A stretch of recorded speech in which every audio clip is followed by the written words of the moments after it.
L'organisatrice Paulette avait un peu peur à cause du froid qui s'annonçait, mais donc vous avez tous bravé le temps pour venir. En fait, il fait encore pas si froid, faut pas exagérer. Voilà. Je voudrais présenter Alain Serfati comme un témoin et un acteur d'une époque et d'une période de l'histoire de l'architecture. Et je ne voudrais pas que mes propos soient mal interprétés. Effectivement, cette période de commémoration de 11 novembre, etc., ça pourrait être passé pour des vieux combattants qui vont parler d'architecture ou de vieux poilus qui se sont arrêtés juste à une époque, mais ce n'est pas du tout ça. Et je souhaite encore longue vie à Alain Serfati et une longue vie en architecture.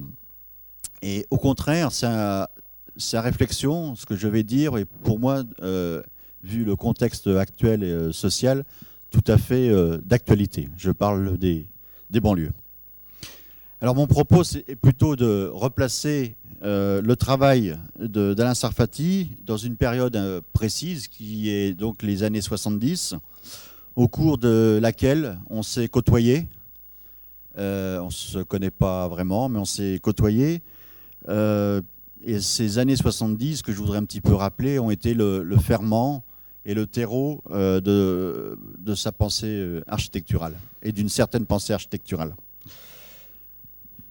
Tout d'abord, Alain Serfati a été enseignant à l'école d'architecture de Nancy avec d'autres.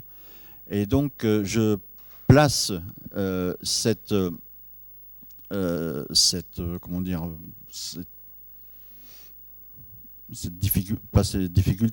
façon de voir l'architecture et de l'enseigner comme étant prépondérante dans son activité de manière générale, puisqu'il est à la fois enseignant, je ne sais pas s'il l'est encore, non, il était donc enseignant et praticien. Donc l'enseignement a pris une grande place pour lui, et pas d'une manière personnel en étant reclus dans son coin, mais en faisant partie d'une équipe. Donc c'est une équipe qui a fondé l'école d'architecture de Nancy. Il y avait, outre Alain Serfati, il y avait Stanislas Fischer, il y avait Philippe Boudon, Hamburger, puis j'en oublie encore certains, sous la houlette de notre ancien directeur Yves Hérault, qui était également à Nancy. Donc c'était un enseignement qui n'était pas du tout sclérosé, mais qui faisait grande place au débat. Et débat parfois houleux, n'est-ce pas? Et Alain Serfati ne restait franchement pas dans son coin. Je me souviens, moi, d'altercations dans les couloirs. Je ne sais pas s'il se remémore cet épisode, mais avec donc d'autres enseignants qui ne pensaient pas de la même façon. Il y avait des propos parfois assez vifs, mais des propos à propos de l'architecture. C'était pas s'envoyer des mots doux, mais au contraire, donc c'était quelque chose de relativement important. Et dans cette équipe, donc il y avait des praticiens, il y avait des chercheurs, je parle de Boudon, et il y avait donc des enseignants. Certains étaient pratiquement les trois à la fois. Et cette équipe s'était aussi illustrée donc, dans les années 70 par l'édification de 1500 logements, un chiffre qui est apparemment important pour le jour d'aujourd'hui, mais qui à l'époque, en ce qui concernait les villes nouvelles, n'était pas franchement quelque chose de démesuré. Cette édification ne s'est pas faite comme ça, elle a été le fruit d'une pensée et d'une réflexion. Alors, je voudrais juste vous faire part de cette pensée, justement. Édifier une ville, il y a quand même un paradoxe. Édifier une ville nouvelle sur un champ de betteraves, alors qu'on sait qu'une ville, c'est un un fait d'accumulation, de sédimentation, de différentes choses, de temps, de durée, d'échelles différentes, de plaisir et d'usage. Donc la question était comment faire une ville nouvelle en produisant tout ça alors qu'on partait de rien. Et on savait, donc c'est pour ça que je parle d'actualité aujourd'hui, on savait déjà, donc 68 n'était pas loin, on savait déjà que les banlieues provoquaient des problèmes inhérents à leur type d'urbanisation et à leur type d'architecture. Donc comment faire pour faire une ville nouvelle qui se tienne? Alors, il y avait deux préalables. Un qui était d'échapper au totalitarisme qui a fabriqué les mêmes banlieues en France ou à Moscou. Ça, c'était un préalable important pour cette équipe. Et échapper également à l'architecte Demiurge, qui se sentait capable, tout seul dans son coin, de faire 1500 logements. Et c'est pour ça qu'ils ont constitué une équipe et qu'ils se sont répartis le travail. Je suis sûr qu'aujourd'hui, un architecte qui a tout d'un coup 1500 logements, il ne le partagerait pas. Alors qu'à l'époque, il y avait une espèce d'élan de générosité. Bon, donc, il y avait aussi une espèce d'élan de générosité entre les membres de cette équipe, puisqu'ils partageaient certaines valeurs sociales. Et ces valeurs sociales, c'était essentiellement de produire de la diversité. Alors, le but du jeu, en mettant ensemble des personnes qui ont des sensibilités différentes, l'objectif était de produire une certaine diversité grâce à la diversité des personnes. Ça, c'était un des postulats importants de cette équipe. L'autre aspect, c'est de dire que il fallait une posture pour travailler, il fallait une attitude. Et cette attitude qui a été prise, c'est ce que j'appelle une certaine générosité. Une générosité pour faire de l'architecture et faire une architecture digne de ce nom. Et tout bêtement, tout simplement, est née toute une série de questions. Je rappelle que dans les années 70, même dans les débuts des années 70, après l'émergence des nouvelles écoles d'architecture à la place des beaux-arts, il fallait aussi mettre en place un enseignement. Donc comment enseigner l'architecture tout en se posant la question de savoir comment faire de l'architecture. Et donc est née une série de questions presque triviales pour certains enseignants aujourd'hui, à savoir qu'est-ce que c'est qu'une clôture, qu'est-ce que c'est qu'un balcon, qu'est-ce que c'est qu'une entrée. Et ces enseignants se sont posés ces mêmes questions tout en ayant des casquettes différentes de praticiens et d'enseignants. Enfin, cette pensée s'est aussi intéressée à la technique et au mode de production, au financement. C'était effectivement pour boucler l'ensemble de cette opération que cette équipe s'est intéressée à la technique, mais la technique, c'était pas pour faire de la technique et la mettre en exergue. Parfois, c'était même justement pour la contrecarrer certains modes de production par le détournement, par la mise en œuvre de ce qu'appelle actuellement Jacques Ferrier la mise en œuvre du catalogue de l'architecture. Donc ça, vous parliez déjà à l'époque avec Hamburger de cette façon de voir l'architecture. Alors tout ça, ça a produit un certain type d'architecture qui est parfois décrié, parfois aimé. Moi, je dis peu importe, parce que pour moi, elle est chargée de sens. C'est donc tout ce qui a été moteur pour produire cette architecture, ce que je viens un petit peu de rappeler, qui est essentiel.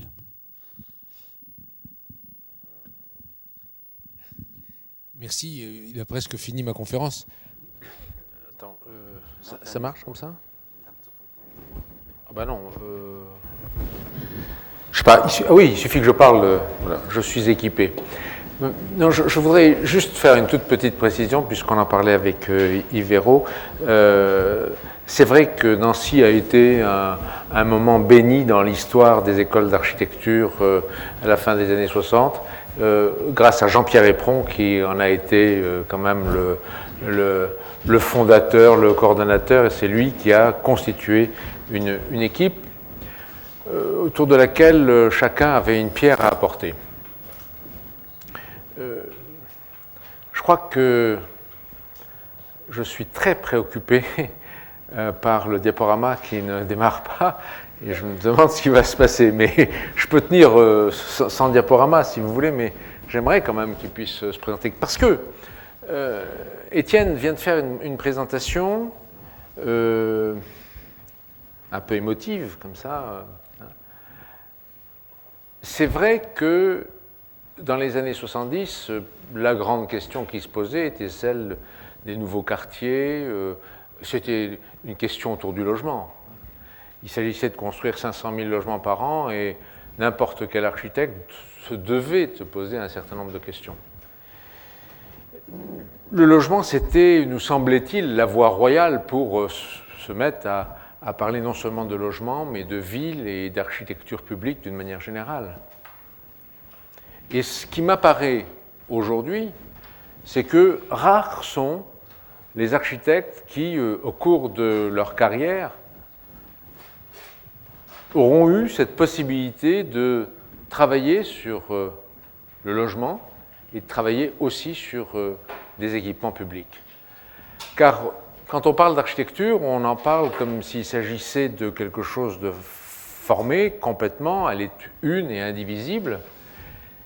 Et en fait, lorsqu'il s'agit de la confronter à la réalité économique, à la réalité des usages, à la réalité du contexte, on se rend compte de ce qu'on ne peut pas parler de l'architecture toujours de la même manière.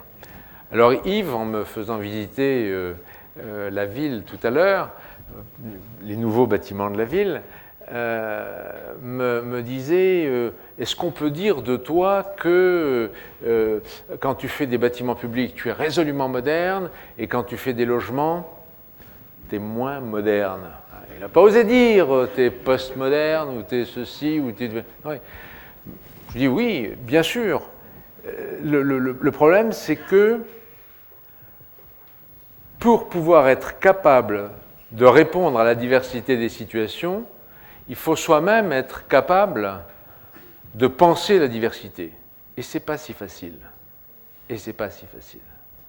Pas si facile parce qu'en permanence, on est pris par une chape idéologique, parce qu'en permanence, on renvoie à l'unité de l'œuvre, parce qu'en permanence, on veut épuiser un bâtiment par une image, et que dire qu'à l'intérieur d'un bâtiment, il va y avoir plusieurs matériaux, il va y avoir plusieurs séquences, il va y avoir une promenade, une dimension... Non, ça passe pas, hein. Je crois qu'on n'y arrivera pas. Hein. Ça n'inquiète personne. Voilà. Hein. Donc, penser la diversité aura été, pendant une quarantaine d'années, mon leitmotiv, finalement. Alors, au bout de 40 ans, revenir et dire Sarfati ou faire une conférence sur la diversité, ça n'intéresse personne. Déjà, vous voyez, ça n'intéresse pas grand monde. C'est vrai, j'ai oublié de vous remercier de vous être déplacé, mais enfin, en principe, c'est plutôt à la fin on remercie ceux qui ont bien voulu rester jusqu'à la fin. Voilà, donc là, pour le moment, j'attends ceux qui vont venir remplir le premier rang. En fait, la question que vous devriez tous vous poser, c'est...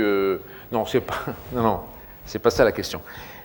La question n'est pas qu'est-ce que c'est que l'architecture, mais la question c'est qu'est-ce qu'un mec qui a une carrière d'une quarantaine d'années, ça fait 50 ans que je suis rentré dans une école d'architecture. Exactement, je suis rentré il y a exactement 50 ans dans une école d'architecture. Alors je ne sais pas s'il y a des élèves de première année, il doit y en avoir quelques-uns, hein, mais comme eux, je suis rentré enthousiaste et sans très bien savoir ce qui allait m'arriver. Alors si vous êtes vraiment calme, je vous dirai tout à l'heure ce qui m'est arrivé, mais entre-temps, je vous dirai que 50 ans après, c'est plutôt le plaisir et l'enthousiasme de cette vie professionnelle que j'ai envie intacte et peut-être même peut-être même, comme le disait Étienne, non pas intact, mais qui est devant moi, hein, parce que j'ai vraiment, après avoir quitté l'enseignement, le sentiment que je vais vraiment commencer ma vie professionnelle, et c'est ça qui, pour moi, est ce qu'il y a de plus enthousiasmant.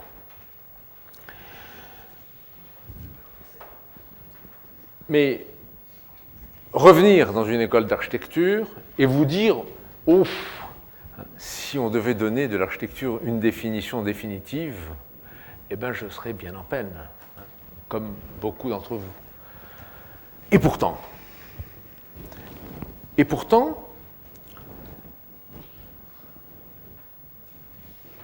il y a une difficulté.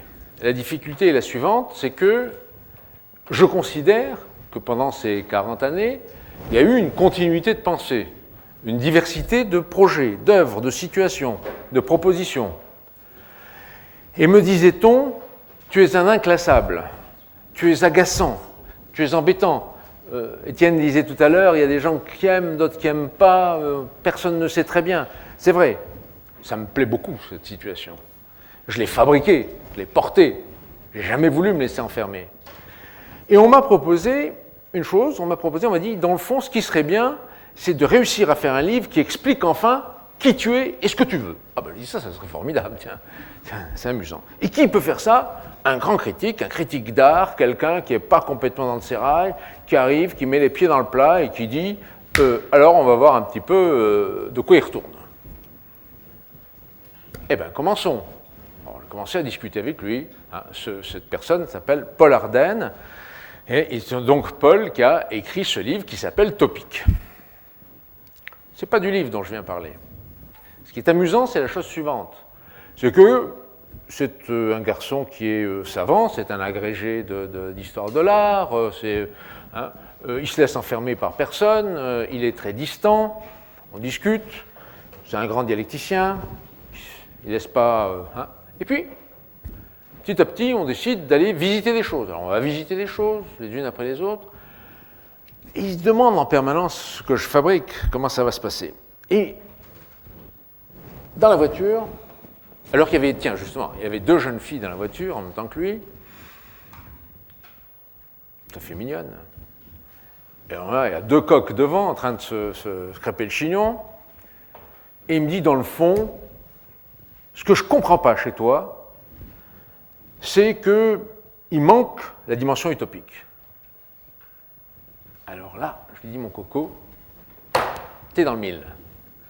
Justement, c'est ce que je déteste le plus. Car j'ai compris une chose, c'est que l'utopie, c'est la pire des ennemis. Alors pourquoi je dis ça? Je peux vous le dire tout de suite. Ah non, non, hein? Oh, on verra. Hein.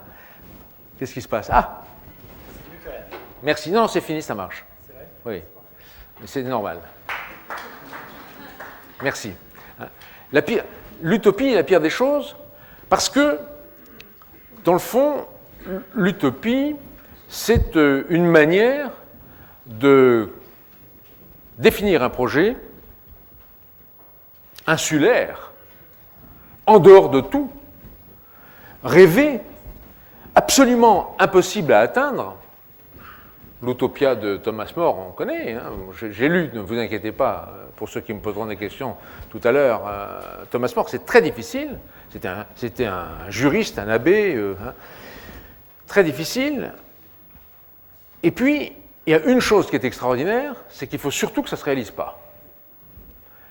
Mais la pire des choses, c'est quand ça se réalise, c'est-à-dire quand, effectivement, Godin réalise le familistère de Fourier à Guise. Alors là, ça, vous pouvez y aller. La pire des choses, c'est quand Bofill récupère, alors vraiment, mot à mot, froidement, les dessins du familistère qui lui-même emprunte des formes au château de Versailles puisqu'il s'agit de faire un palais pour le peuple, et il nous la ressort en nous disant ben, « je vais vous faire un palais pour le peuple et je vous fais... bon. » Et on fait du Bofill. Et ça, la France gobe ça de façon comme ça, mais alors, au premier degré, c'est extraordinaire, et je trouve ça d'une violence insupportable. D'ailleurs, c'est le seul pays au monde qui ait fait travailler Bofill. Je suis désolé, mais je ne connais pas d'autres pays. Hein. Bon. C'est pas que j'aime pas Ricardo, il est formidable. Il serait ici, vous direz, c'est le minimum qu'un architecte peut faire, mais non, non. C'est, je trouve, insupportable. Et à partir de là, j'ai considéré qu'il fallait repenser ce que c'était que, à la fois, se dire qu'on allait faire des projets qui étaient des utopies, et ensuite se poser la question de savoir comment on allait les transformer en topiques. Alors, c'est quoi un projet utopique? C'est pas un néologisme que j'ai inventé. Hein. Topique, c'est ce qui se rapporte exactement au sujet dont on parle. Donc, c'est bien ça, dans cette manière de l'idée que on a un sujet, on va s'y coltiner et on va essayer d'apporter le maximum de réponses possibles, c'est-à-dire exactement le contraire d'un projet idéologique qui, pour exister, met le réel à distance. Et en permanence, on est à se dire « Ah oui, si j'avais eu les moyens, si j'avais eu le bon terrain, si j'avais eu le bon client, si j'avais eu la bonne technique, si j'avais eu, j'aurais pu. » Mais ça ne se fait jamais. À l'opposé de ça, j'ai cherché, au contraire, à comprendre comment faire pour que, en toute situation, on puisse aller le plus loin possible en jouant avec des jeux d'acteurs qui ne sont pas toujours des gens qui ont envie que les choses se passent bien, mais en reprenant toujours ce travail et en l'organisant dans ce... Et donc, à partir de cette idée de topique, Paul s'est promené à l'intérieur de mon travail, a essayé d'en rendre compte, et on a dégagé un certain nombre de thèmes. On en a dégagé 7. Alors ces thèmes ont une particularité, c'est qu'ils sont ouverts. Et que, à l'inverse de ce qu'est un principe, de ce qu'est une forme conventionnelle, là, on est en permanence dans la recherche de réponses qui soient inventives en fonction des situations dans lesquelles on va se trouver. Et à ce moment de mon exposé, je voudrais simplement dire une chose. C'est dire que il y a quelqu'un qui m'inspire, qui est Édouard Glissant, qui est un grand écrivain antillais. Et Édouard Glissant a forgé 2 concepts. Il dit, dans le fond, il y a 2 façons de réfléchir. Il y en a une qui est une façon qu'il appelle continentale. Alors, vous avez compris que si on prenait l'exemple de Thomas More, qui est un Anglais, c'est un petit continent, c'est-à-dire une grande île. Et il oppose ce concept continental, ou simplement insulaire, à un concept qu'il appelle archipélique. Et moi, ce que je trouve à l'intérieur de ça, c'est l'idée qu'il y a de la circulation à l'intérieur d'un archipel. Et je me représente mes topiques comme chacune de ces îles qui permettent d'aller de l'une à l'autre, de donner à un moment ou à un autre plus ou moins d'importance à un topic ou l'autre, et une façon de dire, bien, dans cette situation, je vais initier le projet plus par telle dimension que par telle autre. Alors les topics, je vais vous les donner tout de suite, et puis ensuite on va rentrer dans le sujet. Les topics, c'est effectivement d'abord la démarche. La démarche pour une raison très simple, c'est que je considère que faire un projet, c'est une conduite. C'est que c'est très facile de faire un dessin, et puis ensuite de se rendre compte de ce que ce sont les autres qui poussent les choses, et vous êtes simplement un acteur secondaire. Non. Dans le dispositif, dans le jeu d'acteurs dans lequel on va se trouver en permanence, c'est-à-dire dans le faire, dans l'agir, eh bien, on va conduire. Et la démarche, c'est l'outil de cette conduite. Le deuxième, vous l'avez à peine soupçonné tout à l'heure dans la présentation qui était faite par Étienne, quand on a parlé de faire partager ces 1500 logements entre plusieurs architectes, faire en sorte que des systèmes d'intentions différentes puissent se juxtaposer, eh bien, c'est le concept de paysage qui est derrière ça. Alors, bon, le paysage, ce n'est pas un paysage rural, un paysage naturel, c'est un paysage urbain. C'est de, immédiatement, en toutes circonstances, s'interroger sur les proximités, les juxtapositions, les articulations. C'est penser la diversité. C'est savoir qu'à côté de l'ordre disciplinaire, eh bien, il y a d'autres formes d'organisation possibles. Puis le troisième, c'est la nature. Alors, pourquoi la nature? On pourrait y revenir, on aura l'occasion, mais simplement parce que c'est le lieu de la construction métaphorique du projet, c'est le lieu d'une construction de sens et de la recherche d'un sens partagé. Ça pourrait être la technique, mais pour moi, je vous propose que ce soit la nature. Et évidemment, si je dis ça pourrait être la technique, c'est que le topic suivant, vous avez compris qu'il n'y a pas de hiérarchie, mais que je vous suggère tout de suite, c'est la vitesse. C'est la vitesse parce que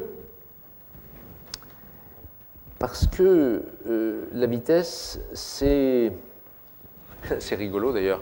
Je faisais une conférence comme ça il y a une semaine, et le journal disait de la nouvelle voiture, la Bugatti, que c'était une machine à annuler le temps.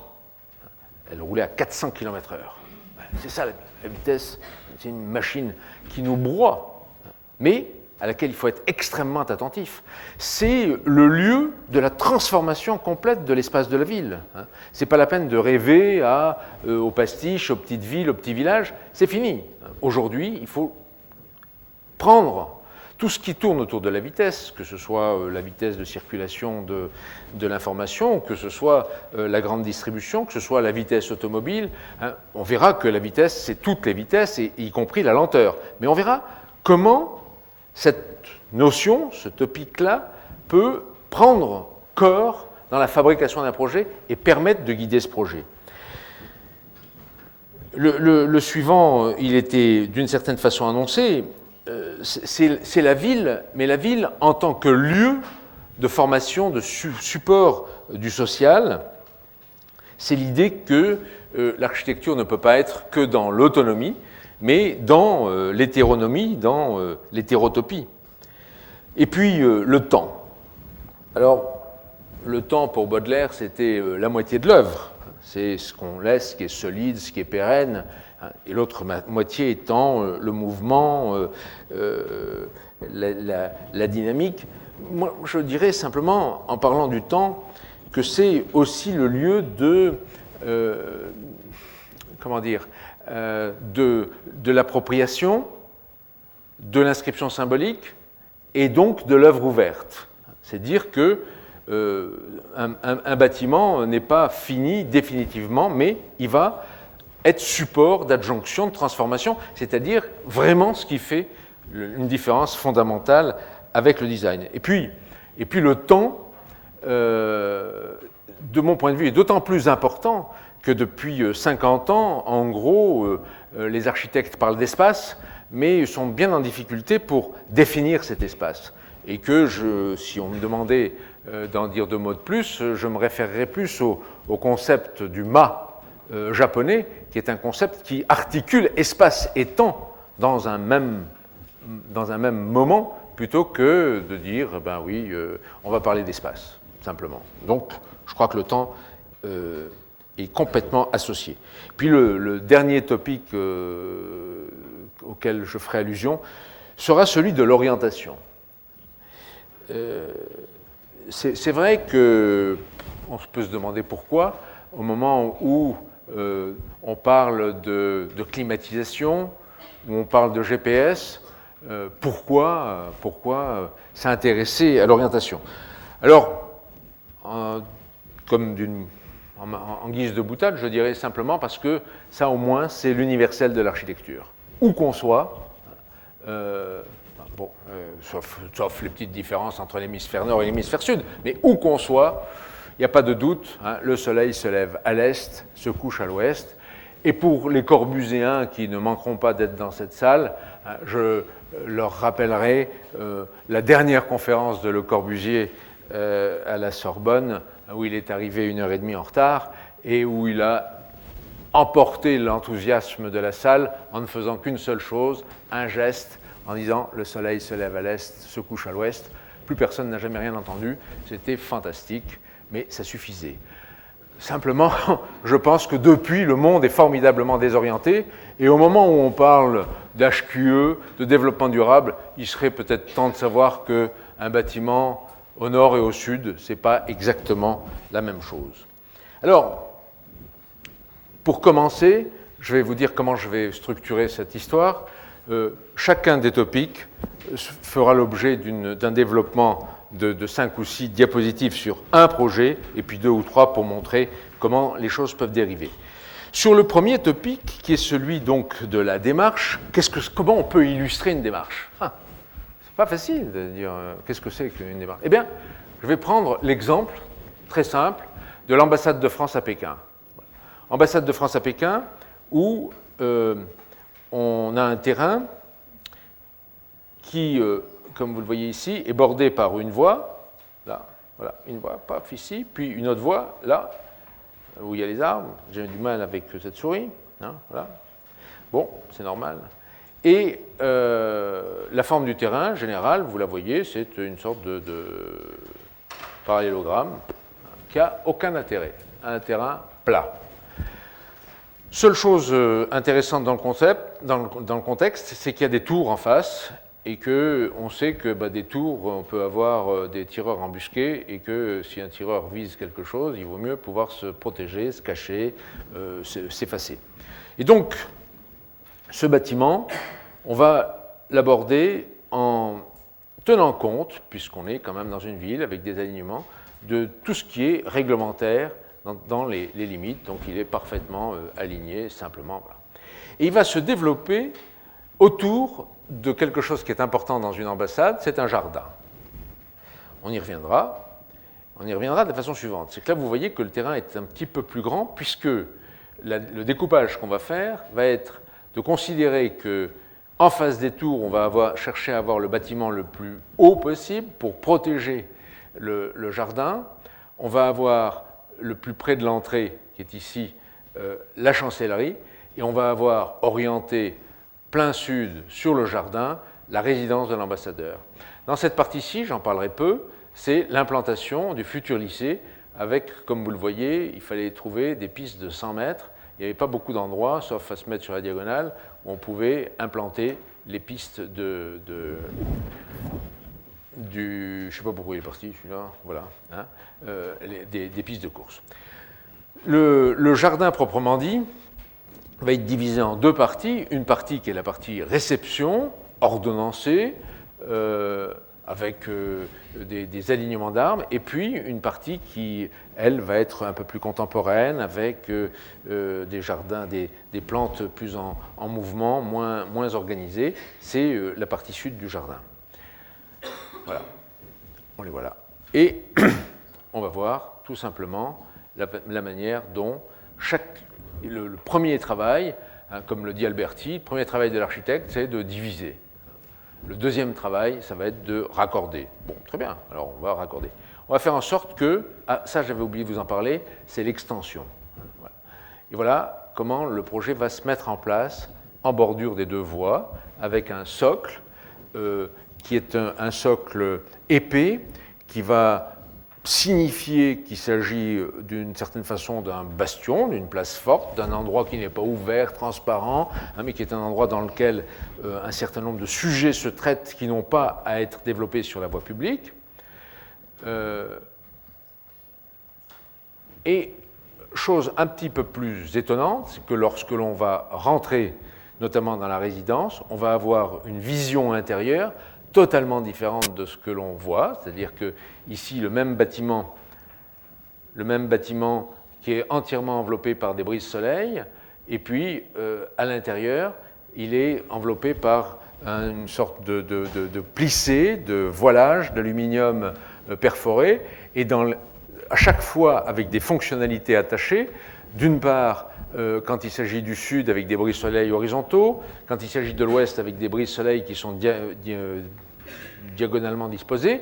Et puis quand on est au nord, c'est plus un brise-soleil, c'est plutôt un pare-vue avec la possibilité d'avoir des vues latérales pour éviter qu'on ait des vues directes sur la résidence. Et en face de l'image que je viens de vous montrer, eh bien, précisément la résidence, qui elle est une espèce d'organisation très géométrique, avec un portique et la résidence de l'ambassadeur au-dessus.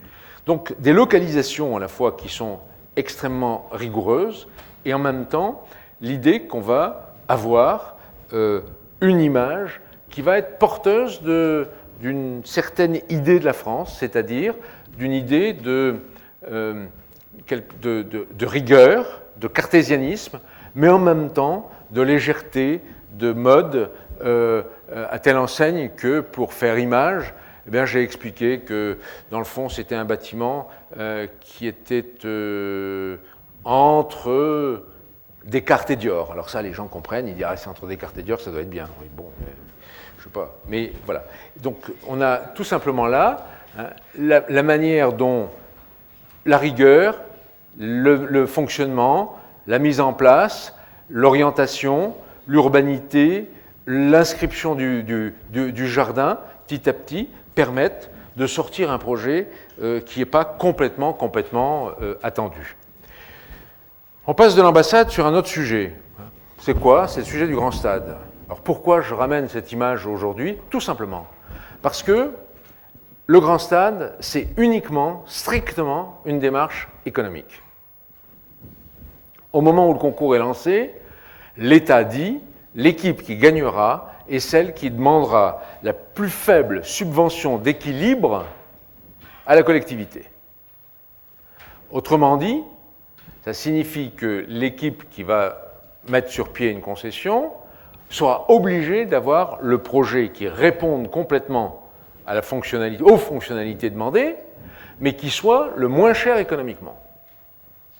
Et pour aborder ce projet, je ne l'aborde pas en faisant des dessins, des organisations urbaines, mais je l'aborde en ayant autour de moi l'équipe d'entrepreneurs et je leur demande comment se forme le prix d'un stade.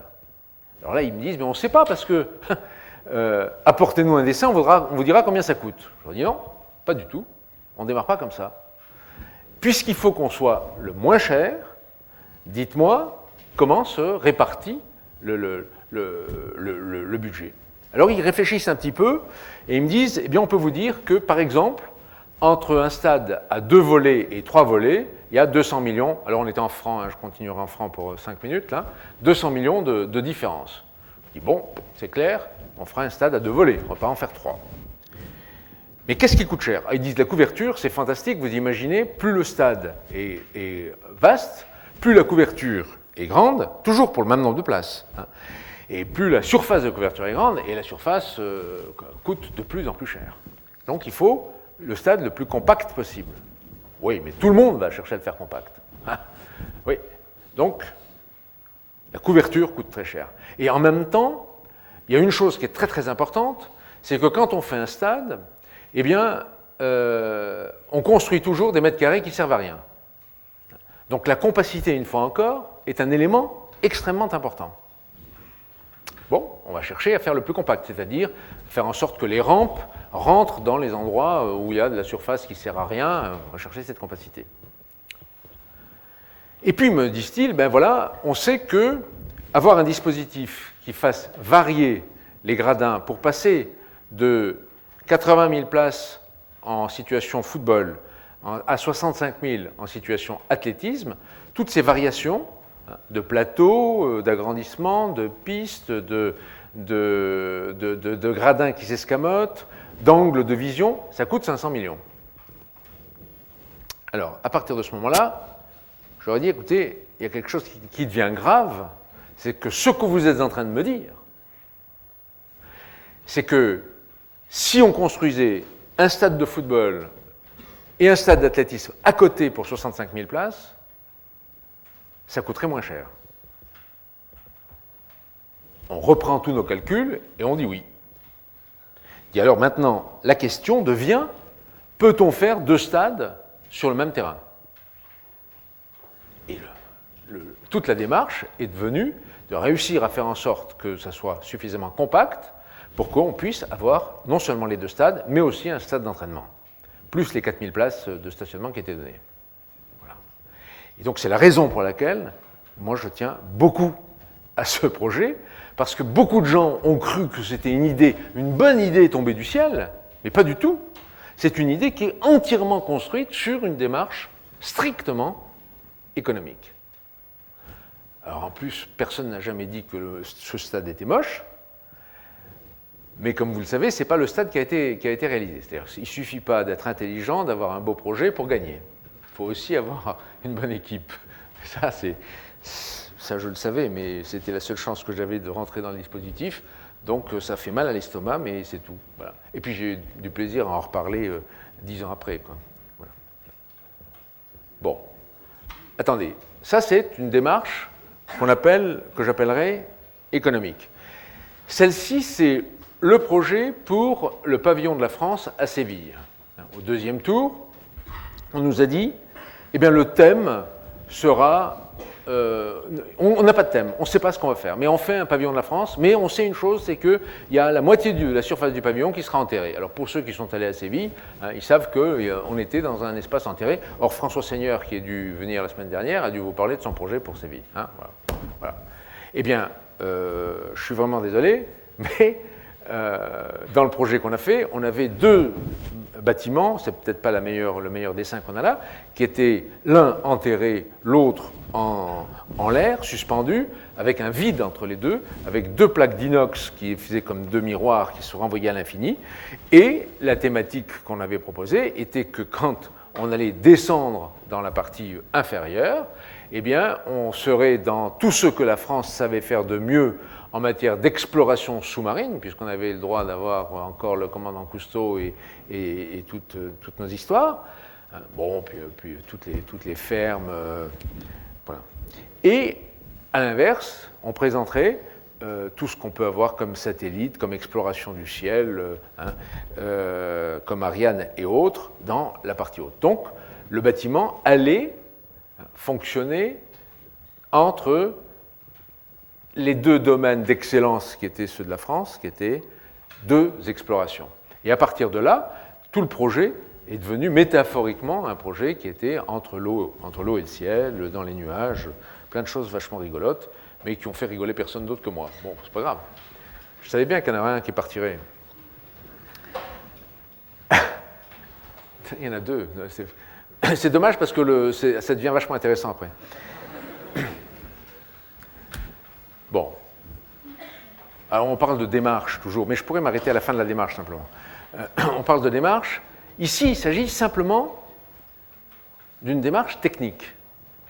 Alors qu'est-ce que c'est qu'une démarche technique? Si on fait des logements et on m'impose un système constructif, c'est-à-dire qu'on m'impose. On me dit, il y a 300 logements à faire, ou vous les faites ou vous ne les faites pas. Hein? Bon, on n'est pas obligé. Hein. Il y a 300 logements à faire, et là, je ne les ai pas partagés pour te rassurer. Mais ces 300 logements doivent être faits avec ce système qui est un système Scott tridimensionnel. Ce sont des boîtes, vous voyez, ce sont des gens qui ont inventé ces boîtes-là, et vous voyez ce qu'on peut faire avec, c'est formidable. On fait des pyramides, vous voyez, comme une Casbah, c'est formidable. Bon, hein. Et donc on était au Mans, et je me voyais faisant une Casbah au Mans avec des bâtiments en remontant.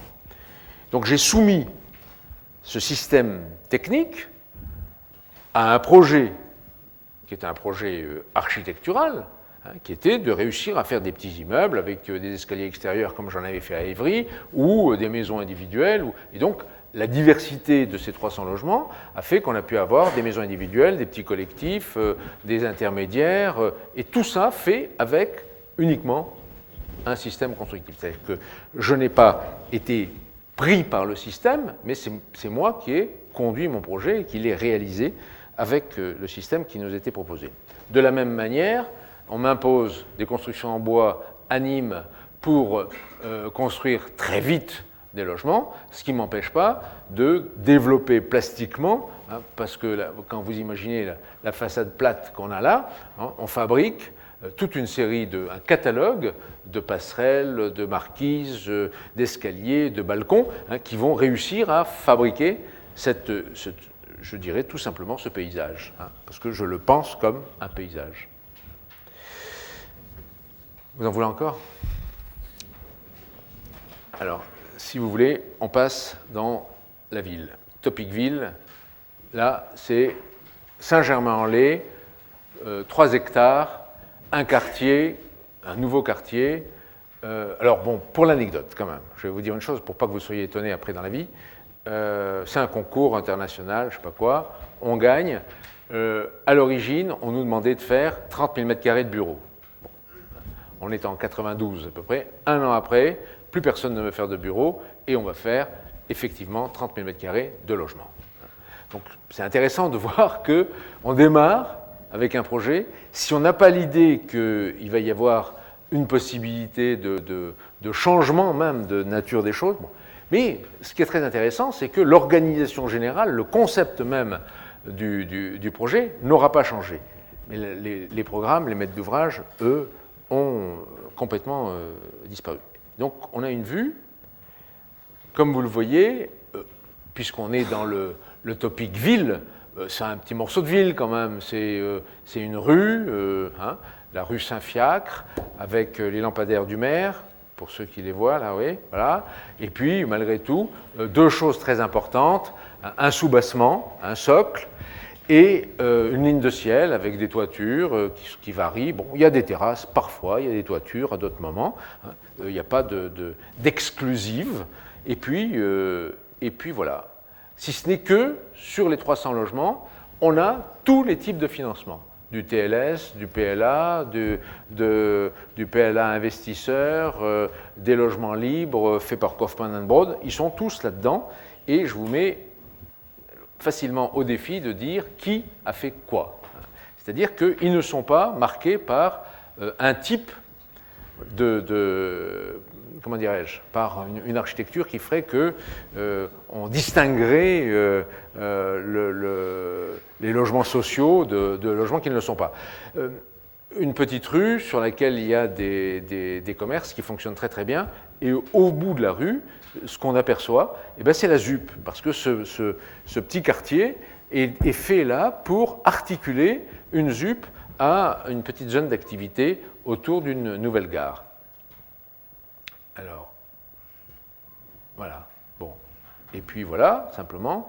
C'est vrai, comme le disait Étienne tout à l'heure, il y a des balcons que vous n'aimez pas, c'est pas grave. Moi, je les aime pas tous non plus. Hein, voilà. Mais c'est à ce prix-là, de temps en temps, qu'on est obligé de dire. Et c'est ceux que je déteste le plus ne sont pas ceux que les gens détestent le plus. Hein. Bon, voilà.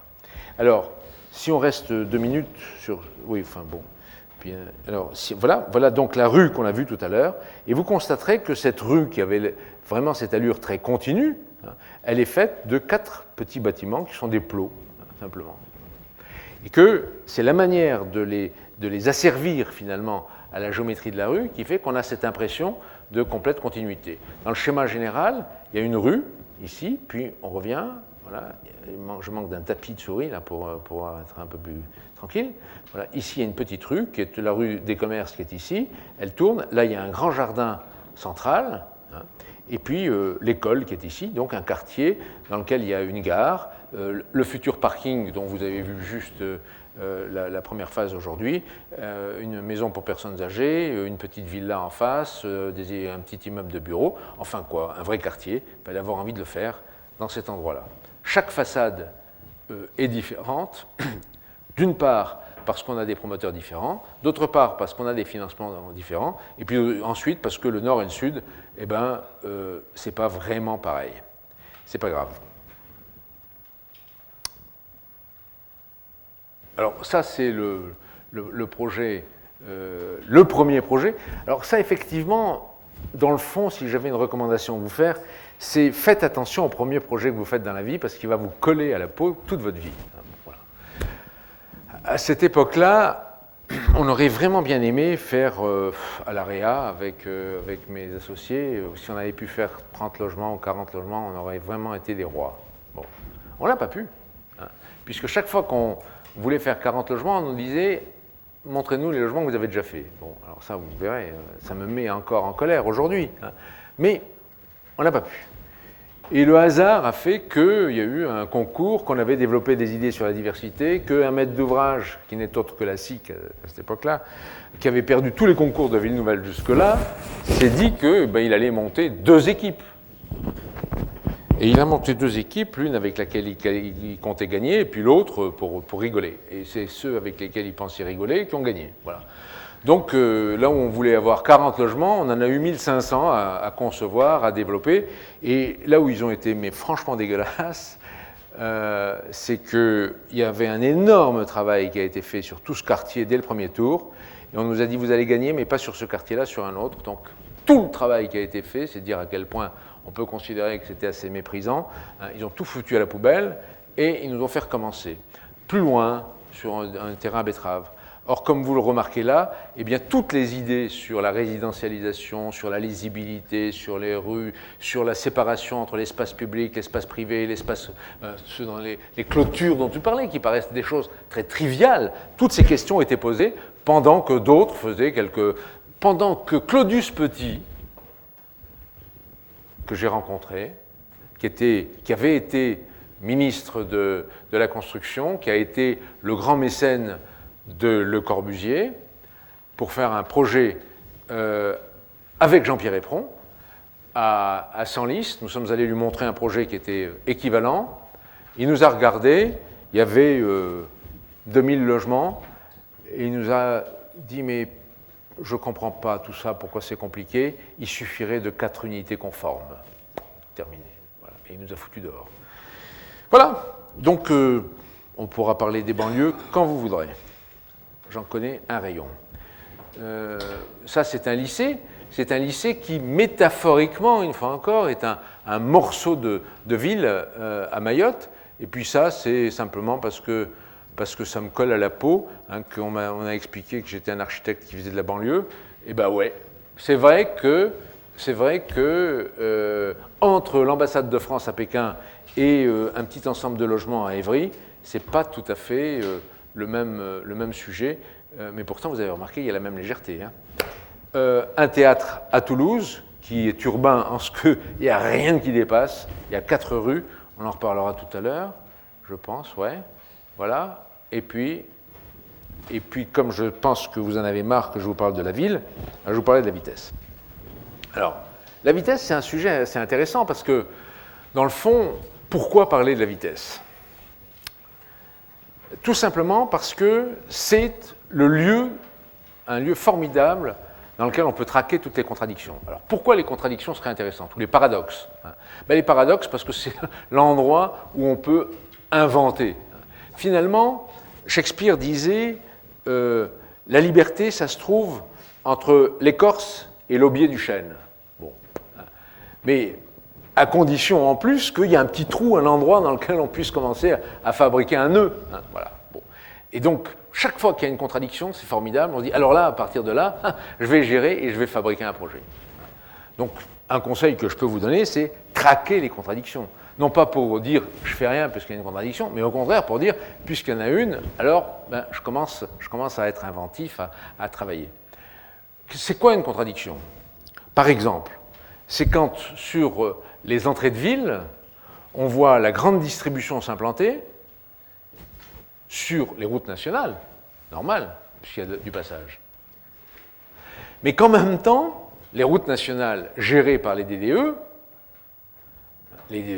ont comme objectif de les rendre fluides et sécures. Autrement dit, pendant que les distributeurs attendent que la circulation puisse s'arrêter sur leur parking, la DDE fait tout pour qu'il y ait des barrières, surtout que les piétons ne puissent pas franchir, qu'il n'y ait pas de retournement quand on venait des passages inférieurs, qu'il y ait des glissières centrales, et donc, circuler, il n'y a rien à voir. Le paradoxe, c'est quoi ? Le paradoxe, c'est que pour consommer vite, il faut circuler lentement. Bon, c'est con, mais c'est pourtant vrai. C'est les Américains qui sont des gens extrêmement pragmatiques, n'ont pas de leçons à recevoir. Il ne leur arrive pas sur les strips d'avoir des passages inférieurs. Non, pas du tout. Et pour ceux qui connaissent le travail de Venturi sur Las Vegas, il nous l'avait dit il y a 30 ans, en montrant comment évidemment, tous les gens qui se mettent sur le strip ne demandent qu'une seule chose, c'est de mettre des enseignes pour être vus. Pendant que les élus, quand on leur dit « vous voyez l'horreur que sont les entrées de ville », et c'est l'horreur, hein, répondent « il n'y a qu'à mettre des arbres le long ». Mais non. Si vous mettez des arbres le long, les gars mettent les enseignes encore plus haut, hein, et on n'en sort pas. Pas du tout. Il faut réussir à trouver dans l'organisation urbaine les endroits dans lesquels on va introduire des poches d'ouverture qui deviennent transversales et non plus des alignements d'arbres à la manière de Louis XIV ou d'Haussmann. C'est tout.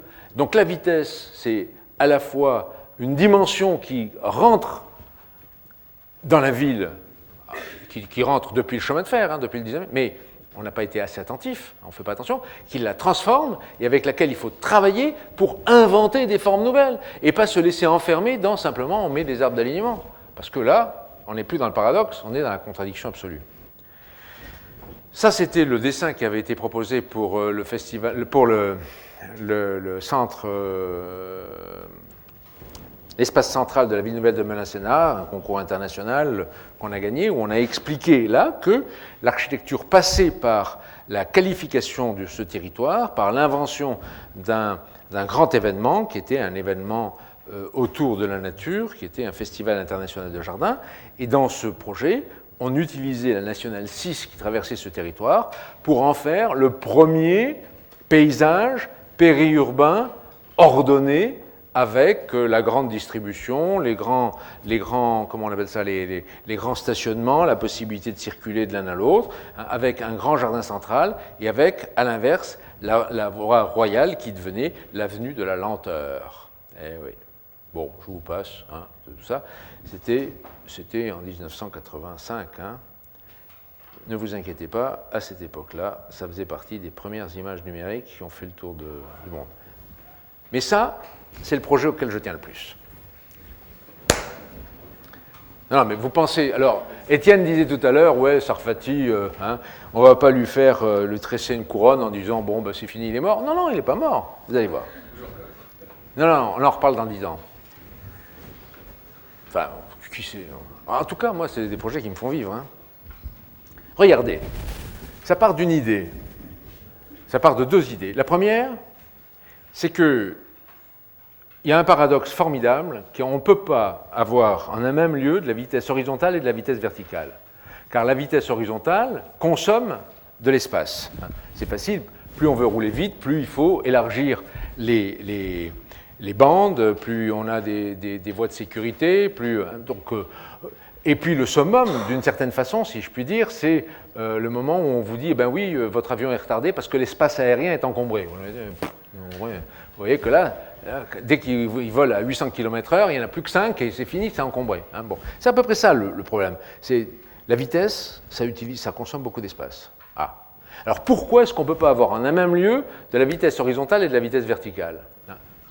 Parce que Coulas, lui, il a même voulu mettre l'une sur l'autre. C'est la connerie maximum. Hein. C'est de mettre des tours sur une voie de chemin de fer. C'est vraiment très très con. Bon. Mais c'est pas grave, je sais que c'est un dieu. On en reparlera tout à l'heure si vous voulez. Parce qu'on peut parler des dieux. Ce qui est très intéressant, c'est de comprendre que dans une ville, quand on supprime la circulation horizontale, la vitesse, qu'on veut la ralentir, qu'on accepte qu'il n'y ait que des piétons et des cyclistes, et puis quelques taxis éventuellement, quand on aura réglé le problème, eh bien, de deux choses l'une, où il n'y a plus d'habitants du tout, ou bien au contraire, on est obligé d'introduire de la vitesse verticale. Alors, vous allez me dire New York, eh bien, précisément, New York, c'est ça. Hein. Il n'y a pas de véhicules individuels, à part quelques limousines. Le centre de Chicago, c'est ça, mais...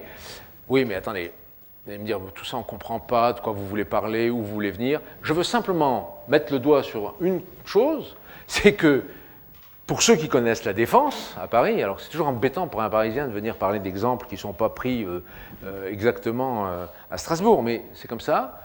La Défense, qui est cet endroit dans lequel il y a plein de tours, bon, c'est un cos de 1, quand le cos, pour ceux qui savent ce que c'est que le cos, un coefficient d'occupation du sol, hein, pour un cos parisien de 3.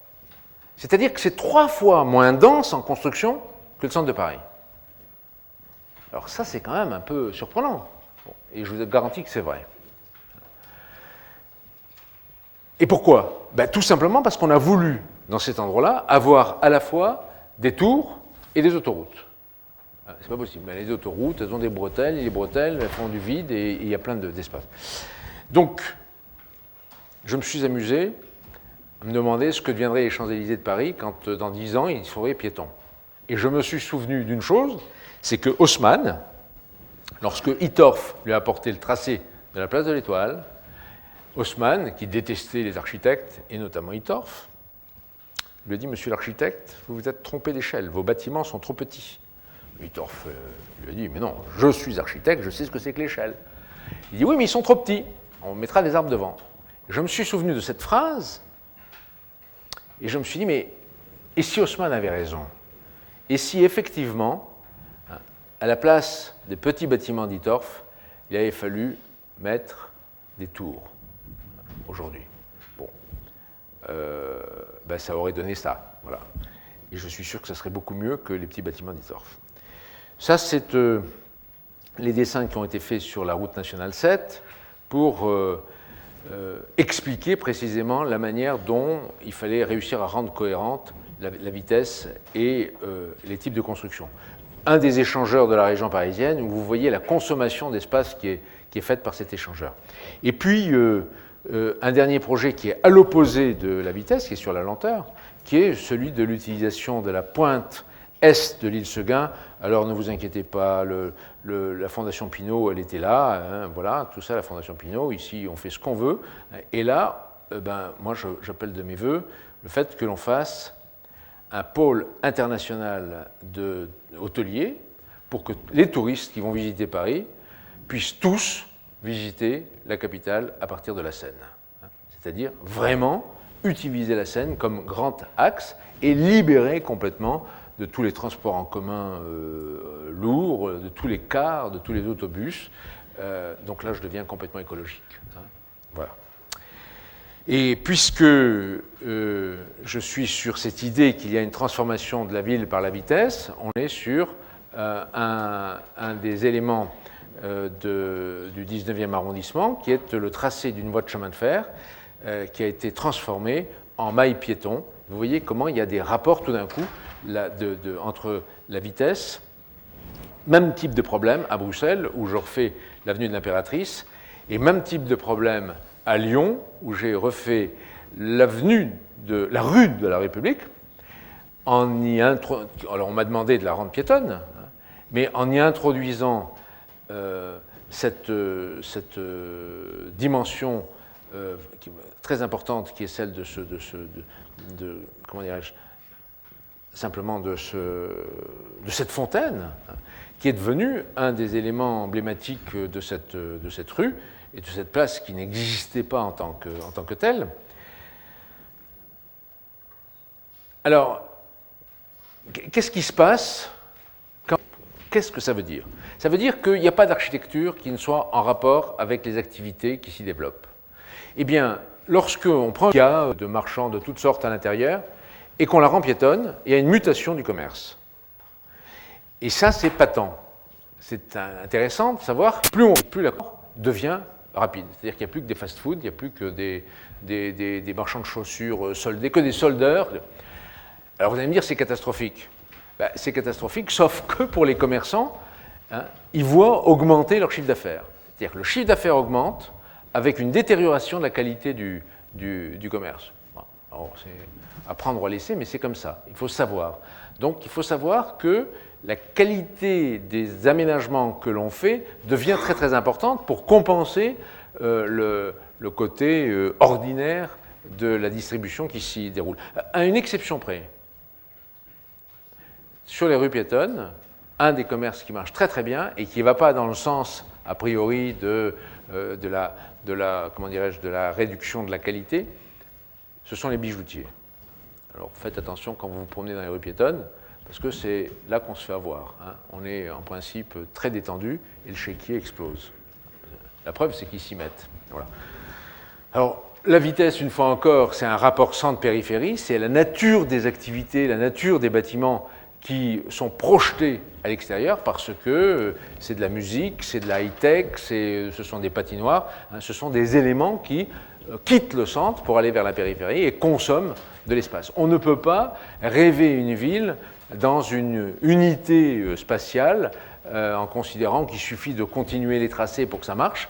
Eh bien, aujourd'hui, si on prend en compte la présence de l'automobile, c'est toujours une pensée sur la ville qu'il faut avoir, mais qui ne peut pas être référée à uniquement le type d'espace auquel on a été habitué. Alors, dire la nature, c'est deux choses. C'est pourquoi il y aurait un rapport entre l'architecture et la nature. Tout simplement parce que pendant longtemps, beaucoup d'entre nous, et peut-être d'entre vous, ont cru que l'architecture, c'était directement lié aux techniques qu'on utilisait, qu'il y avait une vérité de la construction et que forme égale fonction, forme égale construction, c'est une équation qui a été très très très longtemps développée. Le problème, c'est que, comme vous l'avez vu notamment pour les logements du Mans, je considère que la technique n'épuise pas l'esthétique du projet architectural. Et qu'il y a un certain nombre d'époques, de moments où l'architecture a eu des relations très très singulières avec la nature. Alors ça marche depuis l'Antiquité, hein, je vous passe les temples égyptiens, je ne ferai pas de dégagement sur les colonnes en papyrus ou sur les chapiteaux corinthiens qui sont un chapiteau ionique enveloppé de feuilles d'acanthe, c'est pas par hasard. Je ne parlerai pas de l'art de Nancy, mais je dirais tout simplement que j'ai l'intime conviction qu'aujourd'hui, ce qui est attendu par la population, et quand je parle à propos de la nature, de métaphore et de sens, ce qui est attendu, c'est un sens dans l'imaginaire collectif, c'est-à-dire comment est-ce qu'on peut se mettre en rapport avec l'imaginaire collectif, comment penser l'architecture en dehors d'une activité qui ne serait partagée que par quelques poignées d'architectes qui confisqueraient le discours, comment faire de l'architecture une activité qui soit à la fois une activité sociale, urbaine, de société, serait inépuisable parce que précisément elle parle. Faire sens, aujourd'hui, c'est utiliser toutes les techniques, mais en même temps les mettre au service de certaines représentations de la nature. Et j'en veux pour preuve le fait qu'il n'y a pas une communauté de communes qui ne fasse sa piscine. Or, si vous vous en souvenez, toutes les piscines dans les années 80, eh ben, c'était des tuyaux, de la clim, de la ventilation, c'était des tirants dans tous les sens, des poutres en lamellé-collé. Bon.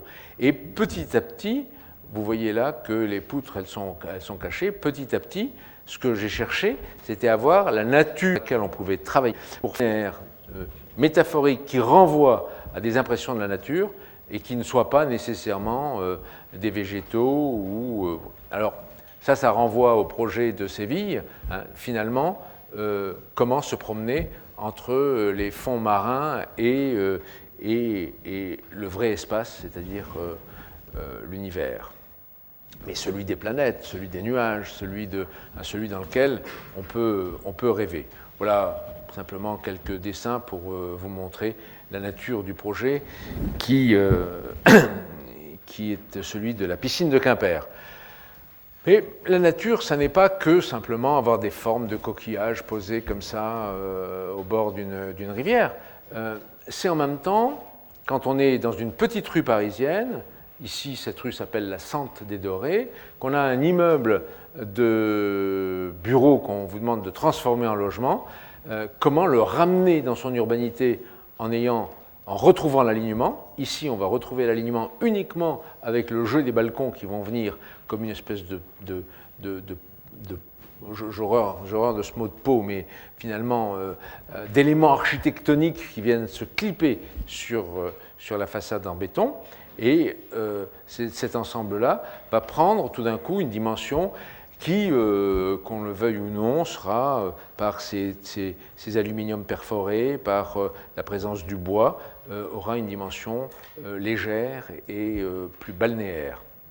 Voilà, balnéaire, ça c'est une patinoire dont l'intérieur est support de projection de toutes sortes de formes de nature. Mais quand on parle de nature, c'est aussi le projet pour le parc de Bercy, où il y a 20 ans, je cherchais à représenter ces idées et à montrer comment, dans cet endroit de plusieurs hectares, eh bien, on pouvait travailler sur un sol qui serait ce tapis, qui viendrait se poser avec cette ondulation. Et j'ai utilisé à cette époque-là les images numériques parce qu'aucun dessin à l'aquarelle ou au crayon 3H n'était aussi suffisamment fort pour exprimer que le souffle atlantique viendrait sur les bords de la Seine.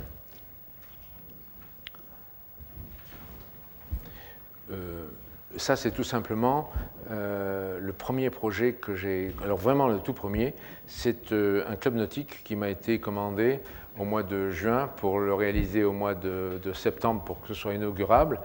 Et c'est un défi autour d'une table de café où quelqu'un m'a dit vous, les architectes, vous n'êtes capables que de couler du béton, vous n'êtes pas capables de faire des nuages. Donc la couverture était en nipalon rose, hein, ce qui ne se voit pas beaucoup sur la photo. C'est certainement la photo la plus floue, parce que j'en ai pas d'autres. Hein, parce qu'à cette époque-là, on n'envoyait pas des photographes, je ne savais pas. Mais c'est aussi un des bâtiments auxquels je tiens le plus.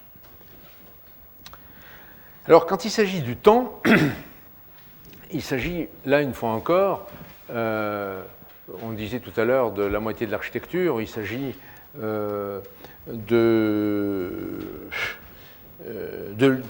cette idée de l'appropriation, cette idée d'une œuvre qui va accumuler. Et je trouvais que le plus bel exemple pour en rendre compte, c'était le théâtre de Toulouse, qui a été fait à l'emplacement d'un ancien conservatoire de musique et dans lequel on était dans l'obligation de garder une façade qui est la façade que vous voyez là, qui est une façade de quelques arcades, mais en même temps dans laquelle on m'a demandé de garder aussi sur l'autre façade une porte. Et comme vous le verrez, il y a encore d'autres contraintes, mais ce que vous pouvez appréhender ici, c'est la manière dont l'îlot est complètement constitué par ce bâtiment. Ce bâtiment qui va avoir un intérieur qui sera complètement différent, puisqu'il n'y a pas une brique à l'intérieur, il n'y en a pas une, mais on va se trouver dans des salles qui sont bleues, comme ça, quoi, parce que simplement j'avais l'idée que quand on rentrait dans un théâtre, on était en immersion, qu'il fallait qu'on soit dans un ailleurs, et que la meilleure façon de le constituer, c'était de considérer qu'on plongeait dans un autre monde. Il y a cette coque, cette voile dorée qui enveloppe la salle en dessous. Et puis, vous le voyez, il n'y a pas une seule... Il y a une petite salle rouge, le dessous de la salle. Mais l'image la plus forte pour parler du temps, c'est qu'après, je vous ai montré la porte, la façade, et bien il y a, en plus de ça, en dessous, le donjon romain dont les archéologues connaissaient la présence et dont on savait exactement où il était et qui a contraint la totalité du projet. Ça veut dire que chaque fois qu'on fait un projet dans une situation urbaine, eh bien, il faut s'attendre à ce que ce projet soit le prolongement d'autres éléments. Alors là, vous avez quelques coupes et vous voyez la situation on ne peut plus urbaine de ce théâtre, dont certains diront qu'il manque d'un parvis. Oui, peut-être qu'il manque d'un parvis. Mais ce qu'il faut savoir, c'est qu'au XIXe siècle, quand on venait au théâtre, on y venait en calèche. Hein, toutes les calèches étaient devant, là, on descendait, c'était un lieu de représentation. Aujourd'hui, on y arrive en voiture, le parking est à quelques dizaines de mètres, et quand on sort du théâtre, ce qui est important dans le théâtre, c'est plutôt le hall, l'intérieur, et quand on en sort, c'est pour être dans la rue, pour être... Alors, un îlot, 4 façades, comme vous pouvez le constater, 4 façades différentes. Comme a répondu un critique d'architecture, et alors, qu'est-ce que j'en ai à foutre qu'elles soient différentes? Ben oui, mais c'est vrai, il n'en a rien à foutre, il a raison, si ce n'est que, en ce qui me concerne, je crois très important de savoir que là, en l'occurrence, elles rendent compte très clairement des situations urbaines dans lesquelles elles se trouvent. Le temps, c'est aussi beaucoup de bâtiments à transformer, auxquels il faut garder une identité, et en même temps sur lesquels il est important de marquer la présence de l'époque, du temps. Là, en la matière, c'est le maire qui m'a demandé de faire en sorte qu'en rentrant à Roubaix, on voit ce bâtiment et qu'on sache que Roubaix était une ville qui retrouvait une dynamique économique. Alors, il y a des attitudes sur la réversibilité, mais voilà l'intérieur de ce vol de mouette. Le temps, c'est une fois encore une façon d'accumuler des archives dans des hôtels, des bâtiments qui existent et auxquels les citadins sont attachés. Le temps, c'est tout un travail de transformation, ici celui de la transformation du palais des congrès d'Antibes, où l'occasion nous est donnée uniquement de poser un problème qui est un problème de sécurité. Ce qu'on nous dit, c'est que vous ne pensez pas un rond pour faire autre chose que de la sécurité. Bon, voilà. Et à partir de la sécurité, petit à petit, il y a une transformation complète du projet, à telle enseigne que le maire nous a demandé aujourd'hui de refaire complètement la façade. Mais l'élément générateur, c'était spécialement la sécurité. Alors, là, vous avez compris que l'orientation, pour moi, est importante. Eh bien, voilà un bâtiment qui paraît bien ordinaire, avec une façade sud, avec des grands balcons, et puis une façade bizarre avec des pointes. Bien malin, celui qui pourrait me dire comment est le plan de ce bâtiment, ou comment est le plan de cet ensemble de logements. Eh bien, le voilà. C'est-à-dire qu'il est assez explosif, comme vous pouvez voir. C'est-à-dire qu'il y a 4 obus qui sont là. On se dit, mais qui est le promoteur qui va être assez fou pour réaliser un projet comme ça? Alors simplement, ce projet résulte d'une contradiction. Vous verrez que c'est assez cohérent ce que je vous raconte. Je ne suis pas mécontent. La contradiction, c'est qu'il y avait un promoteur qui voulait que le long de ce canal, il y ait une barre. Donc il dit, c'est très simple, vous me faites une barre. Et puis l'urbaniste qui disait, non, moi je veux des petites barrettes dans l'autre sens. Alors tu vas me faire 4 barrettes. Promoteur, vous voyez, tu me fais 4 barrettes, tu me fais un truc. Et là, on est pris entre deux feux. Qu'est-ce qu'on fait? Alors, on s'interroge sur pourquoi il veut qu'il y ait une barre. Il dit, je veux une barre parce que je veux que tout le monde ait la vue sur l'eau, mais en même temps, je veux profiter de la façade sud. Et surtout, je ne veux pas de vis-à-vis. Quant à l'urbaniste, sa logique, c'est de dire, moi, je veux que tout le monde, y compris les gens qui sont derrière, donc qui sont tous là, je veux qu'ils puissent tous accéder à l'eau. C'est généreux, pas mal. Mais on voit bien qu'on va gérer des contradictions. Et en proposant ce projet, eh bien, l'intérêt que les uns et les autres ont vu, c'est que pour l'urbaniste, on voyait bien que c'était gagné, les traversées, on allait les avoir. Mais pour le promoteur, on voyait comment on allait écarter les vis-à-vis et comment on allait faire disparaître la présence du nord, puisque ce qui, à l'évidence, apparaissait comme un sud et un nord, aujourd'hui, c'est du nord-est, du nord-ouest, non, on ne sait plus où est le nord. On a perdu le nord. Et bien voilà, c'est un projet qui est curieusement orienté. Mais en tout cas, une fois encore, c'est comme pour le stade. C'est pas l'idée, on va vous faire des obus, puis on va les couper comme ça formellement. Bon, c'est donc à la fois une démarche, mais une démarche sur laquelle l'orientation est une entrée importante. Un ensemble de logements où vous avez la façade nord, une photo faite très tôt le matin, et puis la façade sud à l'intérieur avec des longs balcons, voilà, à Saint-Denis. Et puis la réhabilitation d'une piscine avec un grand bassin qui, comme vous le voyez, peut s'ouvrir tout simplement pour avoir une vue généreuse sur l'ensemble des jardins.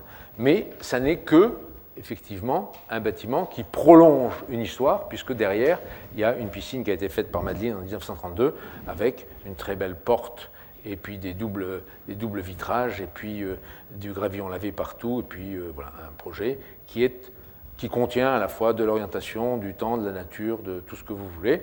Voilà. De la même manière, un bâtiment qui est un lycée à Limours, où vous avez une façade nord, une façade sud, hein, des choses qui se transforment. La façade ouest qui est entièrement fermée par des stores, là ils sont un peu ouverts, mais sur la rue Scholcher. Et puis finalement, le topic qui pour moi est le plus important, c'est celui qui va être celui qui indiquera le plus une capacité à s'intéresser aux autres, à faire en sorte que dans une cité, les bars, les tours ne se ressemblent pas toutes, ne relèvent pas toutes de la même technique, ne soient pas, qu'on sente que finalement on y passe, mais on peut y laisser une trace. Et sur le plan ethnographique, je crois que c'est ce qu'il y a de plus grave finalement. Quand on parle des émigrés qui sont là, des Maghrébins, c'est que finalement, on ne leur donne pas la possibilité de dire qu'il y a une appropriation possible. Elle n'existe nulle part, l'appropriation. Hein. Quels que soient les torts des uns ou des autres, elle n'existe pas. Ici, il s'agit d'un autre paysage. Il s'agit du fait que dans un ensemble de logements à Amiens, on a cassé une tour, et on m'a demandé de redessiner un petit quartier. Et ce petit quartier est fait essentiellement par un collège. Et ce collège va avoir une particularité, c'est qu'il y a quelques mecs qui passent dans la rue de temps en temps, mais surtout, il y a encore les milliers de logements qui sont autour, qui ont une vue directe là-dessus.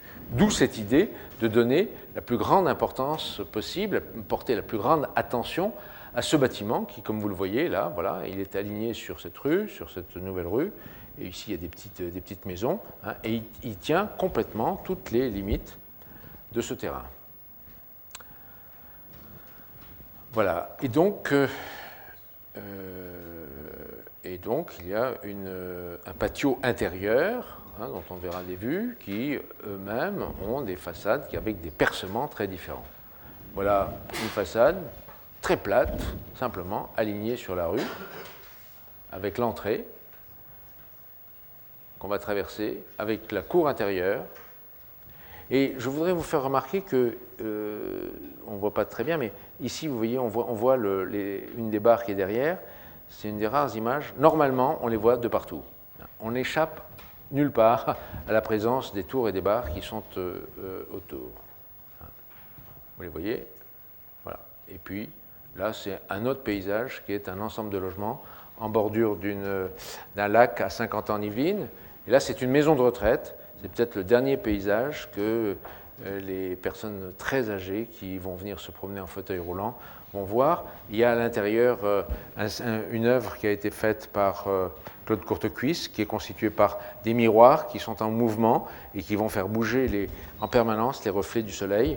Peut-être que ça va leur donner un peu le mal de mer, mais après tout, c'est à ce prix-là qu'on peut les faire voyager.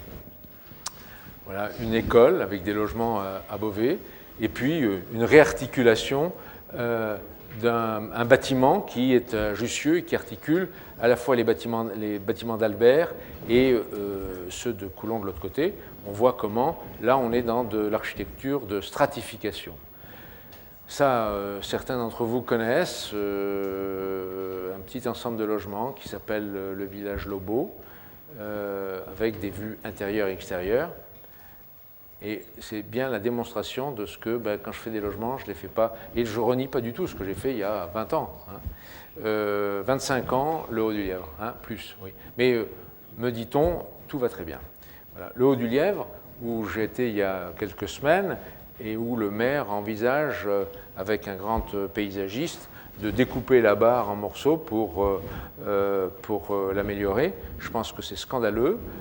Il vaudrait mieux qu'il la rase complètement et qu'il fasse 1000 logements sur un terrain de plusieurs hectares. Il doit y avoir 8 hectares.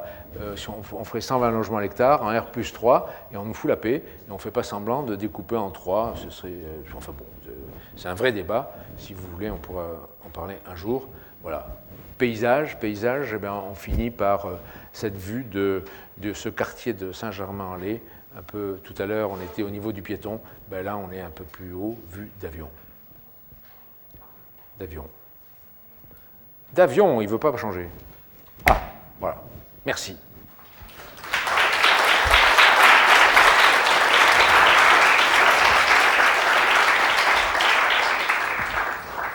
En tout cas, je vous remercie d'être resté jusqu'à la fin. Mais attendez, avant de partir, j'aimerais vous dire que je suis venu pour avoir quelques questions. Alors, ne partez pas avec quelques questions rentrées. N'hésitez pas à me les poser, même si vous n'avez pas le temps d'attendre la réponse. Non, cela dit, je peux faire des réponses très rapides. Non, mais il ne faut pas que ça vous empêche si vous avez un rendez-vous avec une copine. Mais la faites pas attendre, donnez-lui un petit coup de fil, vous avez tous un portable. Oui. J'avais peur de poser votre question. Moi, je vais vous poser une question qui... N'importe quelle question. La semaine dernière, avec l'histoire des banlieues à l'heure actuelle, est-ce qu'il y a une émission de Alain sur France Culture? Ouais. C'est il y a 2-3 jours. Et il posait Jeudi soir, oui. Jeudi soir, et il y a pas mal de gens qui répondaient. Alors, la question, en gros, c'était face à la problématique des banlieues, face à la mise en cause du politique et de l'architecte aujourd'hui par rapport à ce problème, qui est, comme dans votre travail, il y a une réponse qui peut apparaître, mais comment est-ce qu'on peut apparaître le problème dans la question de la spatialité? C'est très simple. Dans la question de la spatialité. C'est encore plus simple. Non, Chalin s'est bien gardé de me téléphoner pour me proposer de venir, pour des raisons qui lui appartiennent. Hein, c'est vrai, mais c'est pas grave. Quel est le problème? Il y en a plein. Tous les problèmes, ils ont été inventoriés. Vous pouvez lire tous les journaux dans les 15 derniers jours. Tout le monde a vu des problèmes. Il y en a tellement qu'on ne sait plus par quel bout prendre les choses. Moi, j'ai travaillé il y a 25 ans sur le Haut-du-Lièvre, et les problèmes existaient. C'est-à-dire que quand vous avez 1000 logements dans une seule barre, quand vous avez, comme je les ai, 1800 logements qui appartiennent à un seul bailleur à la source, 1800 logements, qu'est-ce qui se passe? Il se passe que quand ces 1000 logements sont construits, qu'on est dans une crise du logement, il y a plein de gens qui y vont. Et puis, 3, 4, 5, 10 ans après, il y a des gens qui ont changé de statut, ont la possibilité de s'acheter une maison ou un appartement ailleurs, partent. Et à ce moment-là, on commence à avoir un mécanisme qui s'appelle un mécanisme de vacances, hein, des appartements libres. Hein? C'est pas spatial. Vous allez voir. C'est forcément spatial. Le spatial n'est pas indépendant. Non, il n'est pas indépendant. Spatialement, je vais vous répondre. Première chose, spatialement, ça veut dire qu'il ne faut pas avoir 1800 logements qui appartiennent à un seul bailleur unique. Ce n'est pas possible. Il faut accepter spatialement de diviser, de résidentialiser, d'avoir des logements. Spatialement, ça veut dire quoi? Ça veut dire que tant que ces quartiers seront hors marché, ça c'est de l'espace. Hein? C'est-à-dire si on casse le Haut-du-Lièvre, demain, on casse le Haut-du-Lièvre.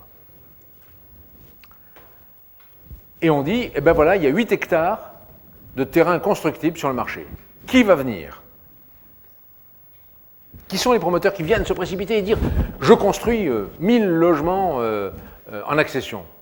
Si c'est vrai, c'est dangereux. Alors, attention, hein. Ne laissez pas se construire 1000 logements dans un seul type de financement. C'est spatial. C'est que les gens partagent l'espace. Il va falloir, dans 9 situations sur 10, si on détruit 1000 logements, personne ne vient pour construire. Personne. Parce que l'espace a des qualités que les architectes méprisent. La première qualité, c'est l'accessibilité. Le jour où il y a une station de métro au milieu des courtilières, la qualité de l'espace change.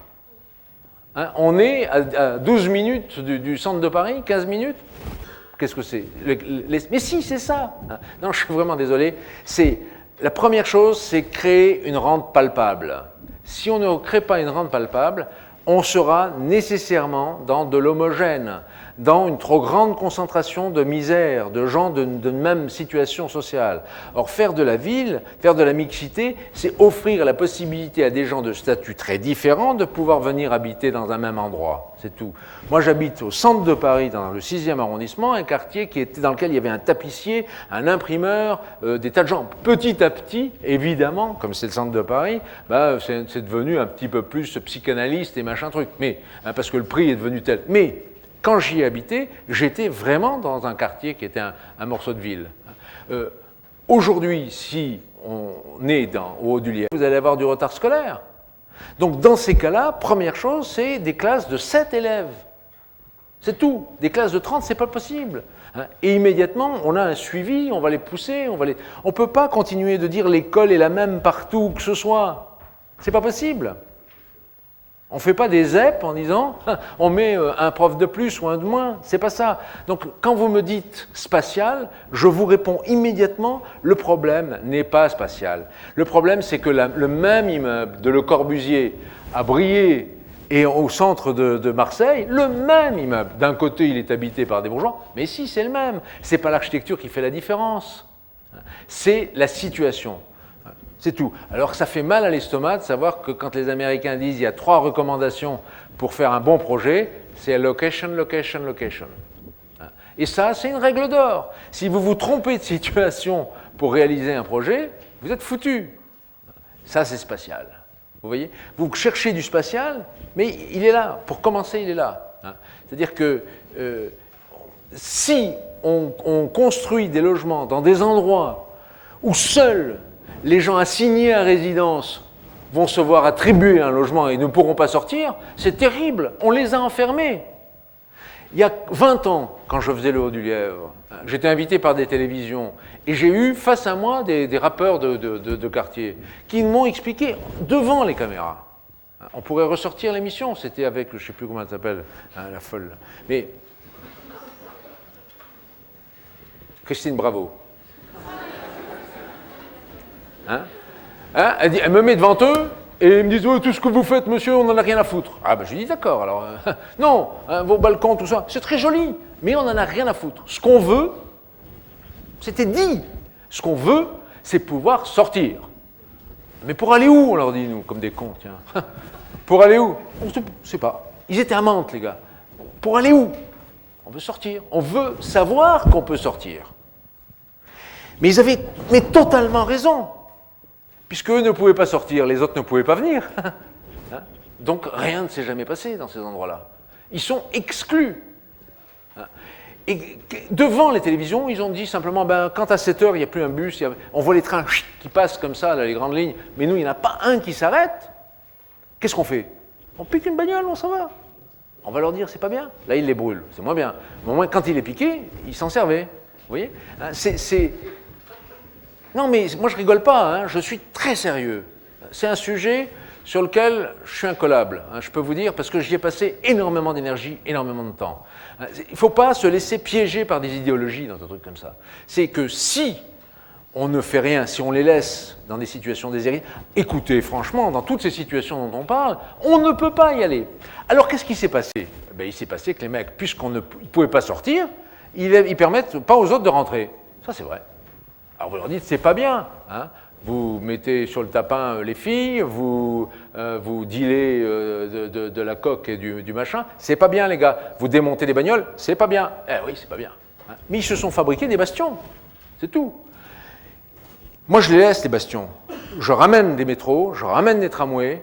Et si j'ai abandonné en cours de route l'histoire du Haut-du-Lièvre tout à l'heure, c'est tout simplement pour une bonne raison. C'est qu'il y a le trolley. Et que le trolley, il suffit de le suivre symboliquement, on est au centre de la ville. Dès qu'il y a du lien avec les autres, alors on peut commencer à travailler. Le spatial, c'est d'abord du lien. S'il n'y a pas de lien, vous ne ferez rien.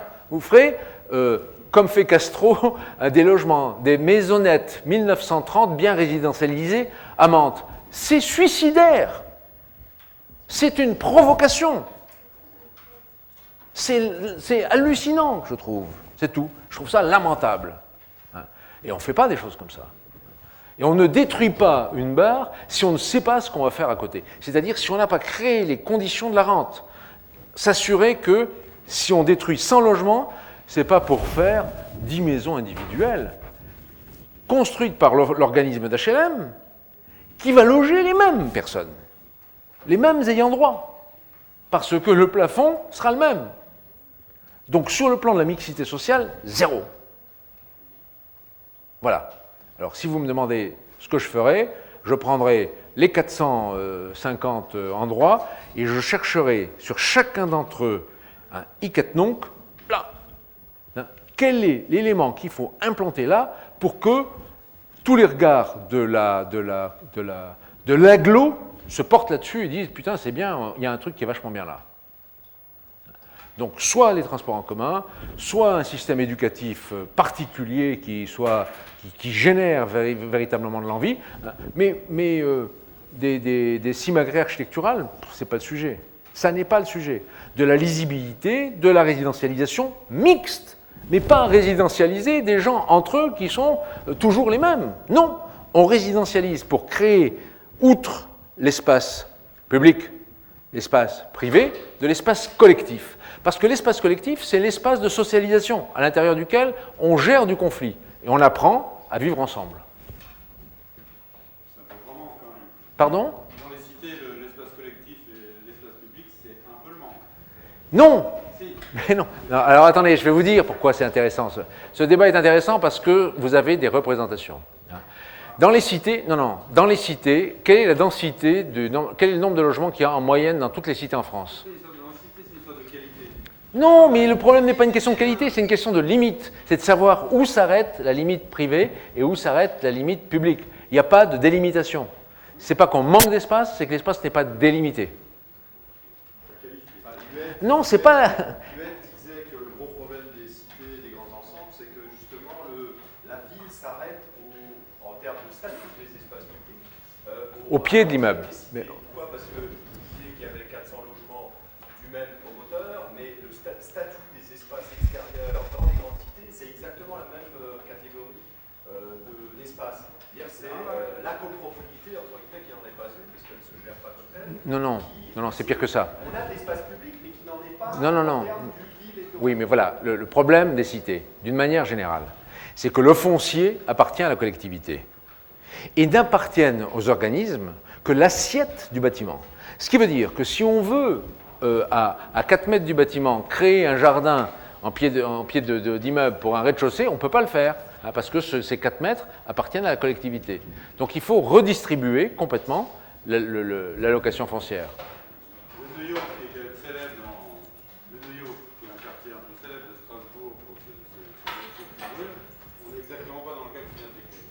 C'est-à-dire que c'est l'opérateur, c'est-à-dire plus l'habitat, le propriétaire des immeubles, qui a les 14 hectares des sites. Ok, il y a combien de logements ?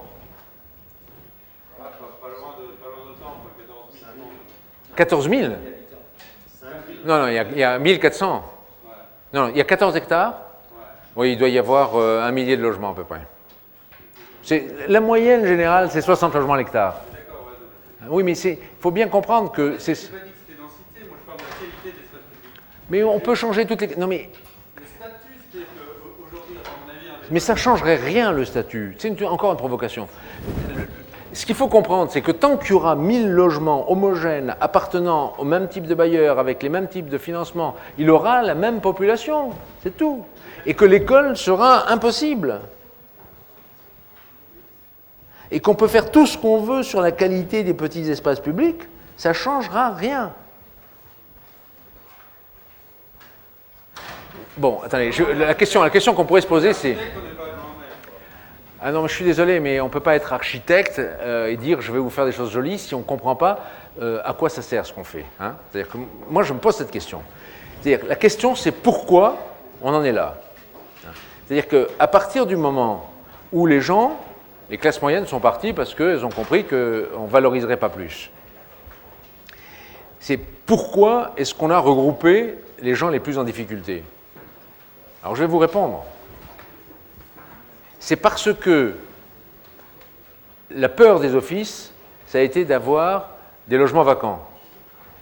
quand ils ont commencé à les remplir par des gens qui étaient dans des classes un peu moyennes. Ils se sont rendus compte de ce que le risque, c'était d'avoir des impayés. Et plutôt que d'avoir des impayés, ils ont préféré faire venir les gens les plus en difficulté, mais qui touchaient l'APL. Parce que là, au moins, ils étaient sûrs de récupérer leur loyer. Et là, le ghetto, il s'est constitué. 75, la loi Barre. L'aide à la personne, l'aide à la personne et plus l'aide à la pierre. Voilà. C'est un mécanisme qui est imparable. Et moi, je ne sais pas faire, je ne sais pas dire qu'on peut changer quelque chose quand on est dans une situation. Alors après, il y a tout ce qu'on dit sur l'emploi, tout ce qu'on dit sur. Mais la manière dont c'est constitué, et qui plus est, tant que. Imaginons qu'on reste dans une situation identique. Imaginons qu'on dépense quelques millions d'euros pour refaire les extérieurs, les espaces publics. Les gamins vous diront toujours que l'école ne va pas, vous diront toujours qu'ils n'ont pas d'emploi, vous diront toujours, c'est tout. C'est-à-dire que tant qu'ils seront constitués entre eux, et tant qu'ils ne seront pas confrontés à une autre parole, eh ben, ça ne pourra pas marcher. Ce matin, dans ma rue, à Paris, j'ai un mec qui a mis sa voiture devant ma porte de garage. Je ne pouvais pas rentrer. Donc je suis allé le chercher.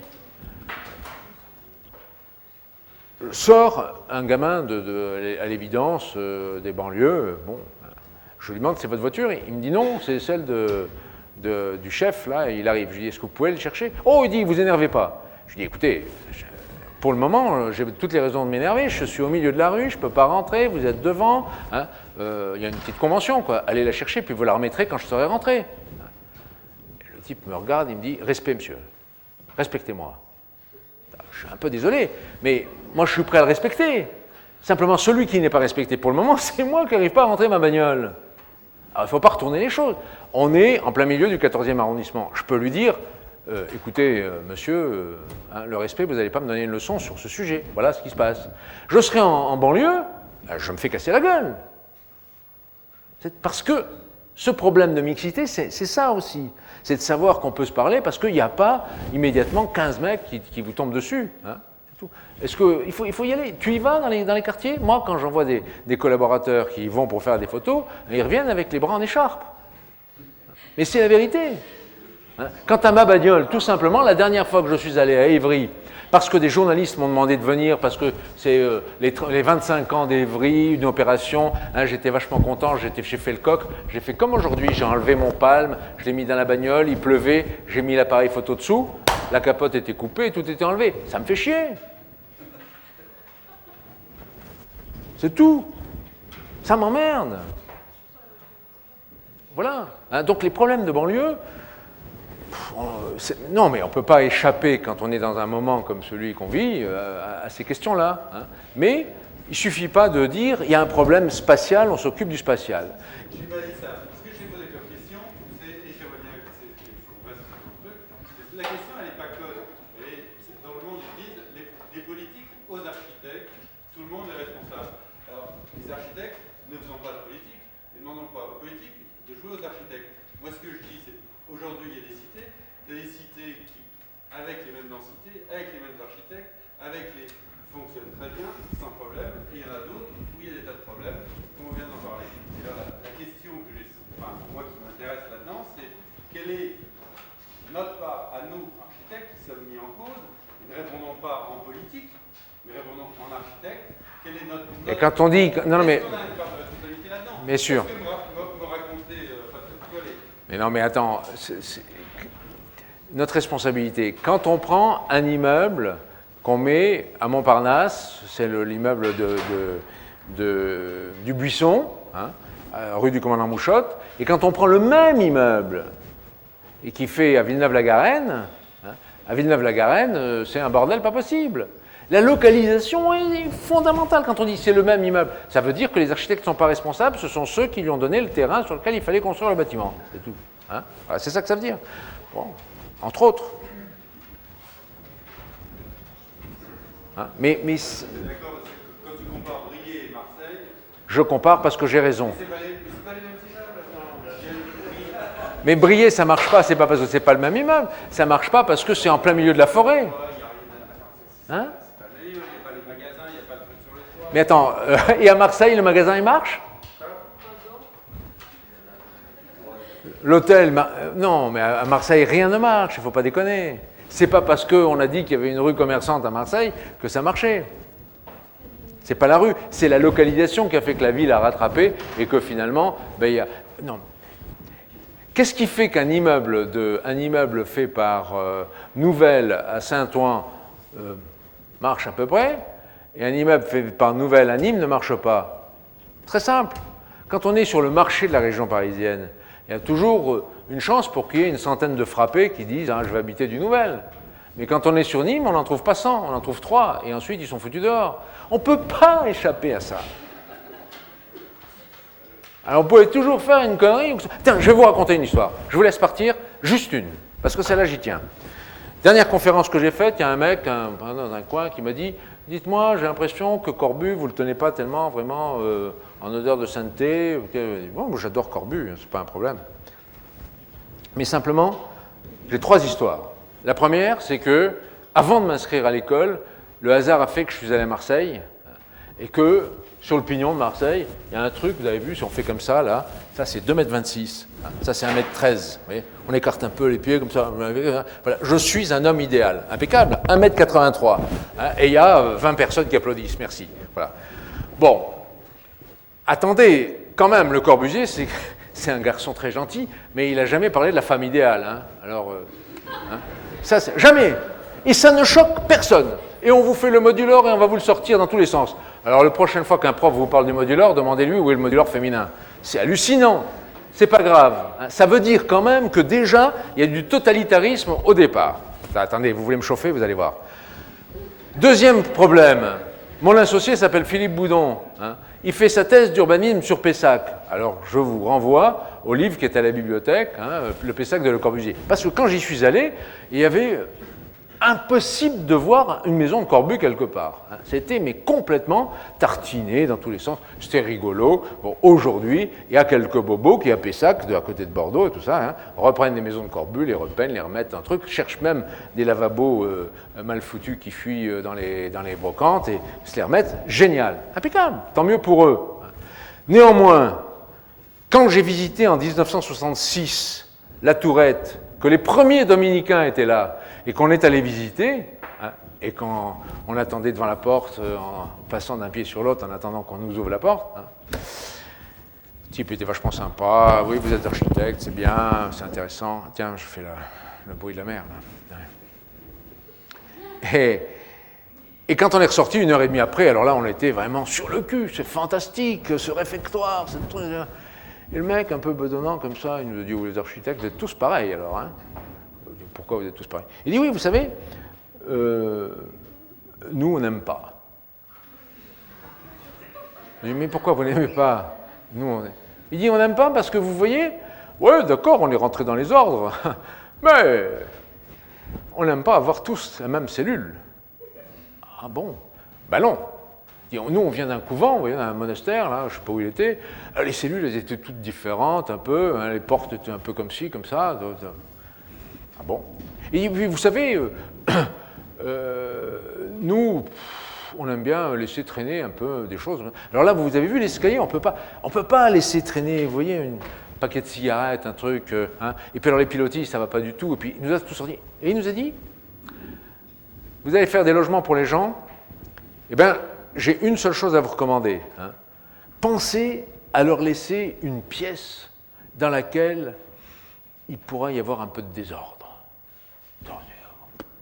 Une espèce de pièce dans laquelle il pourrait... Voilà. Le mec ne supportait pas l'ordre qu'on lui avait imposé. Ben, évidemment, 20 ans après, hein, les mecs qui étaient rentrés dans l'ordre sont sortis de ce couvent pour aller ailleurs. Et c'est un magnifique centre de séminaire, ça je vous félicite. Mais il n'y a plus un seul dominicain, ou ceux qui y sont sont juste là pour récupérer le pognon. Voilà. Donc c'est très très important hein, de comprendre que ben, les gens existent, que... alors on n'aime pas que les gens existent, on n'aime pas que le marché existe, on n'aime pas que les localisations soient différentes, et après on veut faire de l'architecture. Ben, moi je crois que ça rend l'architecture très difficile, ou plutôt, ça la rend très intéressante, ça la rend totalement utopique. Alors là, comme conclusion, hein, on ne peut pas faire mieux. Merci.